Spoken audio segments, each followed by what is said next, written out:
राधे राधे दोस्तों, हमारे चैनल चतुर्वेदी ज्ञान ज्योति में आपका हार्दिक स्वागत है। आप सब कैसे हैं यह बताने के लिए कमेंट बॉक्स में जय श्री राधे जरूर लिखें।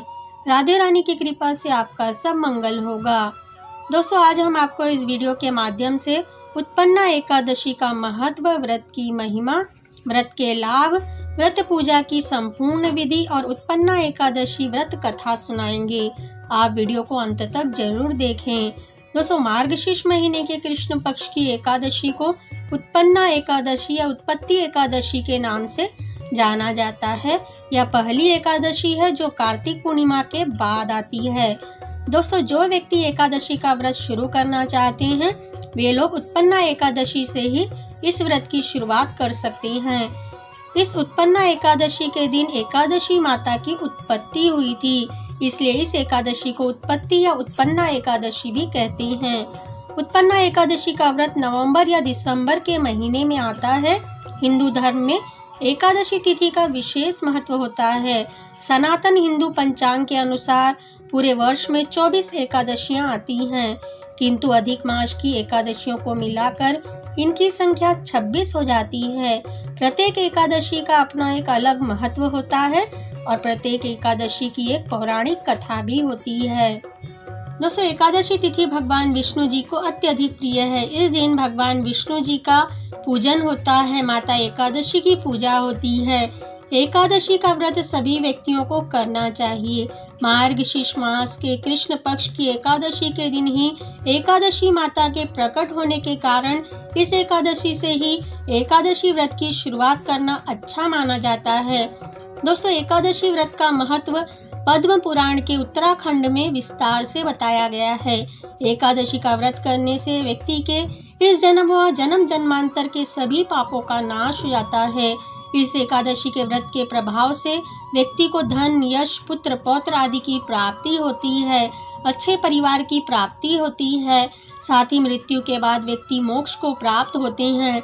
श्रद्धा भाव से उत्पन्ना एकादशी का व्रत करने वाले जातक के समस्त पाप कर्म क्षमा होते हैं तथा उसे मुक्ति प्राप्त होती है। इस दिन दान पुण्य के कार्य जरूर ही करें। उत्पन्ना एकादशी के दिन भगवान विष्णु की कथा को सुनना बहुत ही लाभकारी माना जाता है। उत्पन्ना एकादशी को पापों से मुक्त करने वाली एकादशी माना गया है। वैसे तो सभी एकादशी का व्रत पापों से मुक्त करने के लिए किया जाता है, परंतु उत्पन्ना एकादशी का व्रत अपने में कुछ अलग ही है, इसका अलग ही महत्व है। दोस्तों, उत्पन्ना एकादशी के व्रत के कुछ जरूरी नियम हैं। अगर आप एकादशी का व्रत करने की सोच रहे हैं तो इन नियमों का पालन व्रत में जरूर ही करें। दोस्तों, एकादशी व्रत का नियम 3 दिनों का होता है, अर्थात दशमी, एकादशी और द्वादशी के दिन उत्पन्ना एकादशी के नियमों का पालन करें। इन 3 दिनों तक चावल का सेवन ना करें। इसके अलावा मसूर की दाल का भी सेवन नहीं करना चाहिए। दशमी तिथि के दिन के समय सात्विक आहार ग्रहण करें। सूर्यास्त के बाद भोजन ना करें। इन 3 दिनों में मांस, मदिरा का सेवन भूलकर भी ना करें, उसे छुए भी ना। एकादशी तिथि को सुबह जल्दी उठें, भगवान विष्णु जी का ध्यान करें, नित्य क्रियाओं से निवृत्त होकर स्नान आदि के बाद स्वच्छ वस्त्र धारण कर उत्पन्ना एकादशी व्रत का संकल्प करें। भगवान विष्णु जी का पूजन करें। व्रत वाले दिन रात्रि जागरण व भजन कीर्तन करें। द्वादशी तिथि को सुबह जल्दी उठकर स्नान करके पुनः भगवान विष्णु जी की पूजा व आरती करें। माता एकादशी की पूजा व आरती करें। ब्राह्मणों को भोजन कराएं, दान दक्षिणा दें और व्रत का पारण शुभ मुहूर्त में ही करें। दोस्तों, एकादशी व्रत के दिन किसी की निंदा, चुगली, झगड़ा, लड़ाई ना करें।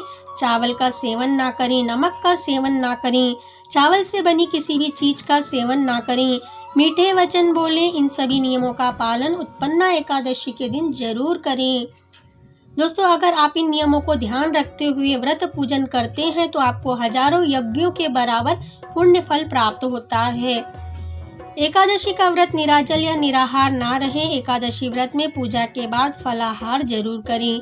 यदि आप किसी विशेष मनोकामना की पूर्ति के लिए व्रत कर रहे हैं तब ही आप निराहार या निराजल कैसे आप व्रत करेंगे या सोचकर वैसा ही संकल्प लेकर व्रत शुरू करें, लेकिन आप अपनी सेहत का विशेष ध्यान रखते हुए ही व्रत करें। आप एकादशी व्रत में फलाहार, दूध, दही, फलों के जूस, सेंगदाने, आलू से बनी चीजें खा सकते हैं, लेकिन नमक का उपयोग इनमें ना करें। एकादशी व्रत पूजा विधि हम आपको बताते हैं। आप इस विधि से उत्पन्ना एकादशी का व्रत पूजन करें। व्रत वाले दिन सुबह जल्दी उठें, नित्य क्रियाओं से निर्वृत्त होकर स्नान करें। स्नान के बाद स्वच्छ व पीले रंग के वस्त्र धारण करें। एकादशी व्रत में पीले रंग के कपड़े पहनना शुभ होता है। इसके बाद आप भगवान विष्णु जी की पूजा करें, व्रत का संकल्प करें। एकादशी व्रत का संकल्प करें। उत्पन्ना एकादशी के दिन भगवान विष्णु जी की पूजा करके विधि पूर्वक विधान से भगवान विष्णु की पूजा कर उन्हें भोग में तुलसी दल जरूर चढ़ाएं। दोस्तों, इस बात का विशेष ध्यान रखें कि एकादशी के दिन तुलसी के पत्ते कभी ना तोड़ें। भोग चढ़ाने के लिए तुलसी पत्र एक दिन पहले ही तोड़कर रखें। भगवान विष्णु जी को फल, फूल, मिठाई व तुलसी पत्र भोग में चढ़ाएं। पंचामृत भगवान को अर्पित करें। भगवान विष्णु जी के साथ साथ आप भगवान कृष्ण की भी पूजा कर सकते हैं। भगवान कृष्ण को माखन मिश्री भी अर्पित करें। इस दिन आप उत्पन्ना एकादशी की कथा जरूर पढ़ें। रात्रि में आप भजन कीर्तन करें, रात्रि जागरण करें। उत्पन्ना एकादशी के दिन विष्णु सहस्त्र नाम का पाठ करें। विष्णु जी के मंत्रों का जाप करें। जाने अनजाने में हुए भूल चूक के लिए भगवान विष्णु से क्षमा प्रार्थना करें। द्वादशी तिथि के दिन सुबह उठकर पुनः भगवान विष्णु की पूजा करें, आरती करें। इसके बाद ब्राह्मणों को भोजन कराएं, दान दक्षिणा देकर इसके बाद व्रत के पारण के मुहूर्त में ही व्रत का पारण करें। एकादशी व्रत का पारण द्वादशी तिथि की समाप्ति के पहले ही कर लेना चाहिए। दोस्तों, सबसे जरूरी बात कि आप भगवान विष्णु जी की पूजा में पीले रंग के कपड़े पहने, पीले फल, पीले फूल, पीले रंग की मिठाई का उपयोग करें पूजा में। साथ ही भगवान विष्णु की पूजा करते समय आप एकादशी व्रत के दिन पीले रंग के ही वस्त्र धारण करें। एकादशी का व्रत पूर्ण श्रद्धा भाव से करें, शुद्धता व पवित्रता के साथ करें। इस साल एकादशी का व्रत कब है, पूजा का शुभ मुहूर्त हमने कमेंट में लिखा है, डिस्क्रिप्शन में दिया है। दोस्तों, चलिए हम आपको उत्पन्ना एकादशी की कथा सुनाते हैं। इस कथा को सुनने मात्र से ही व्यक्ति का भाग्य उदय होता है, उसके जन्म जन्मांतर के पापों का नाश होता है, व्यक्ति को विष्णु लोक में स्थान प्राप्त होता है। मृत्यु के बाद वह व्यक्ति वैकुंठ लोक को जाता है। दोस्तों, उत्पन्ना एकादशी की कथा आप एकादशी के दिन जरूर सुने। कथा इस प्रकार से है। नैमिषारण्य तीर्थ में पुराण कथाओं को सुनने तथा धर्म के मर्म को जानने की इच्छुक 88,000 ऋषियों से सूत जी ने कहा, हे ऋषियों, द्वापर युग में धर्मराज युधिष्ठिर ने भगवान श्री कृष्ण से पूछा, हे प्रभु, पूर्णिमयी एकादशी तिथि कैसे उत्पन्न हुई व देवताओं को कैसे प्रिय हुई, यह कृपा करके बताएं। तब भगवान श्री कृष्ण ने बोले, हे कुंती पुत्र, मैं तुम्हें उत्पन्ना एकादशी की कथा सुनाता हूँ, तुम इस कथा को ध्यान पूर्वक सुनो। सतयुग में मूर नामक एक भयंकर और बहुत ही शक्तिशाली दैत्य हुआ था। उस दैत्य के बल से चारों ओर आतंक मचा हुआ था। वह सभी देवताओं के लिए भी अति भयंकर था। वह भयंकर रूपधारी दुष्ट आत्मा दैत्य ने इंद्र को परास्त करके सभी देवताओं को स्वर्ग से निकाल दिया। उसके डर से सभी देवता पृथ्वी पर मनुष्य के बीच में विचरण करते थे। एक दिन सभी देवता महादेव श्री शंकर जी के पास गए। वहां पर जाकर इंद्र देवता ने कैलाशपति महादेव से कहा, हे महेश्वर, हम सभी देवता स्वर्ग लोक से भ्रष्ट होकर पृथ्वी पर दयनीय स्थिति में विचरण कर रहे हैं। मनुष्य में रहकर हमारी शोभा नहीं होती।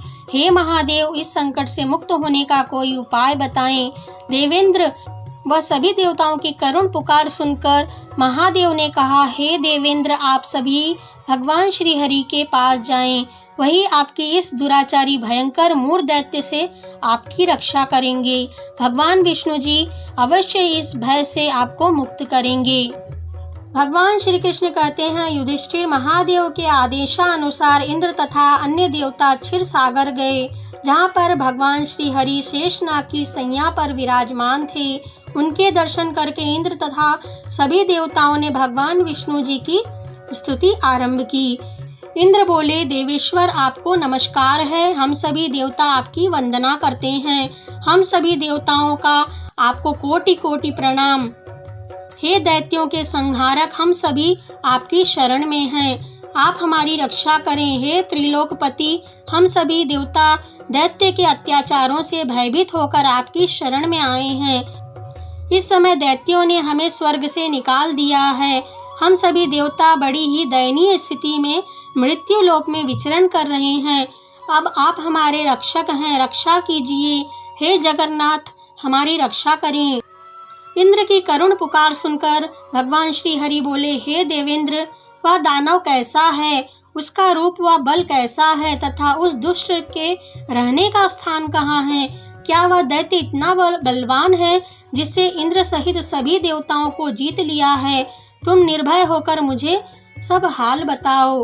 भगवान विष्णु के इन स्नेहमयी वचनों को सुनकर देवेंद्र ने कहा, हे प्रभु, पूर्व काल में ब्रह्मा जी के वंश में कालजंग नाम का एक असुर था, जिसका मूर नाम का एक पुत्र है, जो चंद्रावती नामक नगरी में निवास करता है, जिसने अपने बल से मृत्युलोक और देवलोक को जीत लिया है। उसने स्वर्ग पर दूसरे इंद्र को बैठा दिया है। उसने अग्नि, वरुण, सूर्य और चंद्रमा दूसरे ही बनाए हैं। उसने देवताओं को उनके स्थान से वंचित कर दिया है। इंद्र का कथन सुनकर भगवान विष्णु जी को बहुत क्रोध आया। वे क्रोध में आ गए। भगवान विष्णु सभी देवताओं को लेकर चंद्रावती नगरी में चले गए। देवताओं ने देखा कि दैत्य मूर बार बार गर्जना कर रहा है। उससे परास्त होकर सभी देवता दशों दिशाओं में भाग गए। अब वह दानव भगवान विष्णु को देखकर बोला, खड़े रहे, खड़े रहे। भगवान श्री हरि के नेत्र क्रोध से लाल हो गए। वह बोले, अरे दुराचारी दैत्य, मेरी इन भुजाओं को देख। यह कहकर भगवान विष्णु जी ने सामने आए दैत्यों को मारना शुरू कर दिया। दैत्य भय से बेहाल हो गए। तब भगवान विष्णु ने दैत्य सेना पर सुदर्शन चक्र का प्रहार किया।